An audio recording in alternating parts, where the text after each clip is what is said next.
I have used the stamp, I think, about 7-8 times for every inprint. I have this really neat, I'm going to lay this flat so it doesn't reflect in your face so much. I have this, and I've had this for a long time. It is silver sticker paper, and these came in an 8x12 sheet from, I believe it was Doris product. And so the first thing I did on this particular stamp was to get the Eiffel Tower. I did stamp that part of the stamp onto the back of the silver paper, and basically I thought about distressing a little bit, but this paper is real glossy, so it's very difficult. I think I ended up using my Indian black waterproof ink and let it dry overnight before I did anything. So once I had all my little Eiffel Towers stamped, next step was to cut the Eiffel Towers out, and you can see I did cut those out, which is some delicate cutting, but they were able to be accomplished fairly easily. After I got to that point, then the next step was taking and peeling off the back and putting that onto the stamp, or onto the tag, and you can see now, you can start to see where I'm pulling out certain areas of the tag off. So that was the next step.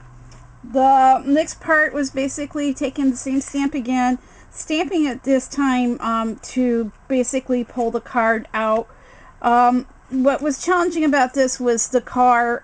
The lady is in front of the car, so I thought of several different ways of trying to do it. My original tag, if you can sort of see, I had originally left it white and basically put the matte accent acrylic over it, which left it a ghostly shine to it, but I didn't really care for that.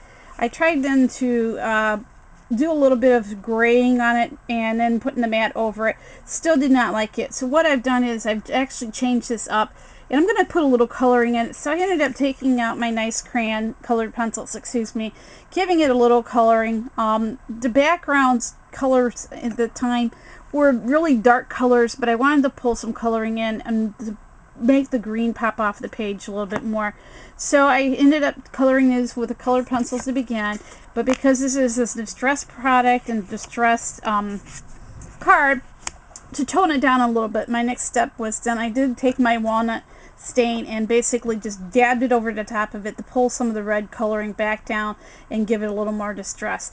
Next step then would be to cut out the car, which is what this product is right here.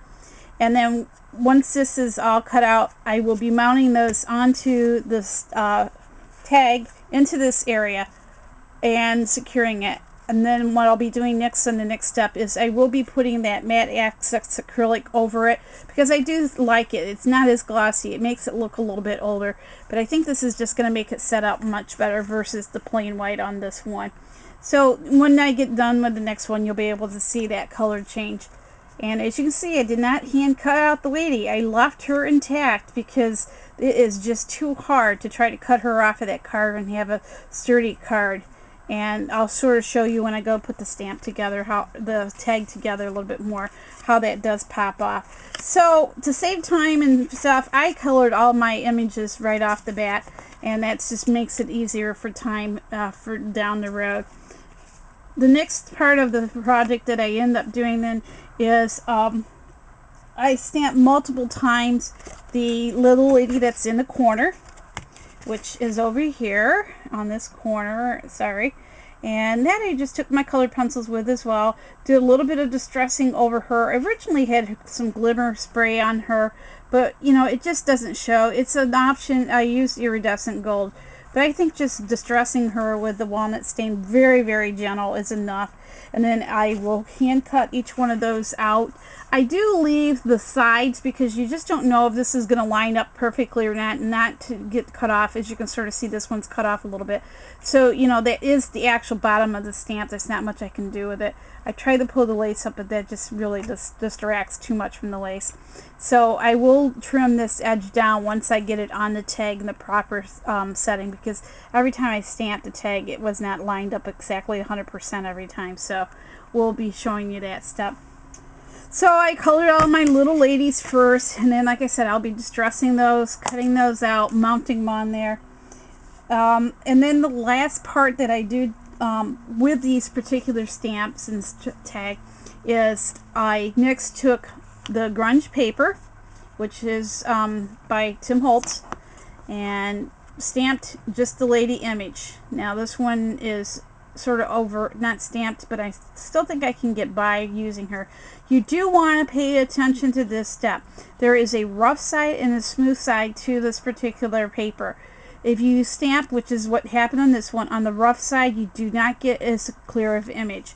So just to show you the difference, this is the same image, but it's on the smooth side of the card, and it just gives you a much clearer coloring and outline of the actual lady. So make sure you get the smooth edge up to the top. You don't want the rough stuff stamping on, because it will not give you a good impression. Now what I did then at this point in time is I use Prismacolor markers. Everybody has a favorite marker. These just happen to be ones I've had for a long time.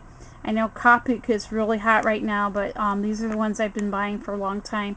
So I just basically took my colors out. Those are alcohol ink, basically.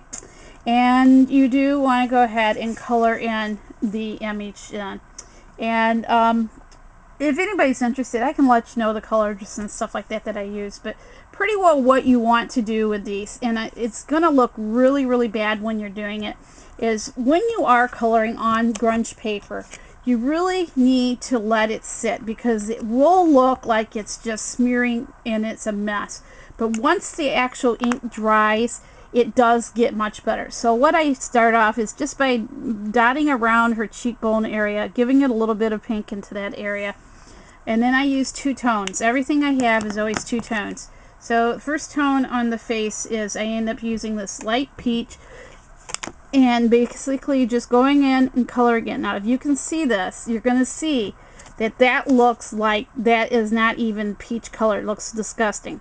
But as it dries, this will come up to a flesh tone color. And you can see I only go to certain parts of this. I'm going to pull this up. I only go to certain parts. The reason I do that is I do want to get my toning, so I do my light color first. Some people will do it the other way, but I start with my light color first, and then I'll go back and take my dark under shadows and stuff like that. So, and make sure you get her legs, because I did do one where I forgot to get the legs. So I'm going to try to bring that up, because now if you can see, the legs still look really gray, yucky looking. But if you look closely at the face and the arms, they are starting to dry, so they don't look as blotchy. So once I get it to it's almost pretty well dried up, I'll come in and do my under shadows. And basically it's just sort of giving some shadowing wherever you think a shadow belongs. Everybody knows what needs to be shadowed and what doesn't need to be shadowed. What's nice about this particular stamp, and I don't know if you can see this, it actually gives you a lot of guidelines, so you don't have to try to figure it out on your own. But this is just some undershadowing, and I just find just that extra little stuff. Now if you look at this again, it looks really yucky. It looks almost gray in through this area and then under her arms and stuff. But in here, as this dries, it will get to where it goes back to the actual flesh tones, and it will look much better. But right now, you know, I know everybody's thinking, oh God, she just ruined the picture. But if you look closely at this one, same steps, you can see the tones are there. It does provide you your colors and your shadows, and it does not look that bad overall. So once I got everything colored in, I didn't cut everything out. And the reason why I chose the grunge paper is this is going to be raised up. So it needed to be able to withstand some wear and tear and not getting smashed back down and not tearing. Because if I would have just used plain cardstock, the parts of her dress and like her ribbon here, those would tear very easily. And everyone knows this paper does not tear. And it's pretty pliable and bendable, and it will withstand being on the tag. So that's why I chose the grunge paper. Everybody has something favorite, but I sort of went with that. And as you can see, she is mounted directly on top of the car. And the way this is done, this is actually glued onto the top of the car. And then there's little pop dots. I'll try to switch it to the side. I don't think you can see it. But there's very small pop dots that basically makes her go flat onto the card. And that's how I end up mounting that. And then, like I said, I end up putting this lady on over here after I get her all colored and textured and stuff. And my last step pretty well, which I will show you in the next video, because I am totally over on this one. This one's going to have to be split as it is I mounted the Prima ribbon lace down here. I did distress it because it was real bright yellow. I did a little bit of walnut distressing over that to tone that color down to make it a little more stressed. And pretty well, what I'm going to show you in the next video is how I did the flowers. And those are the Prima flowers, and I'll share with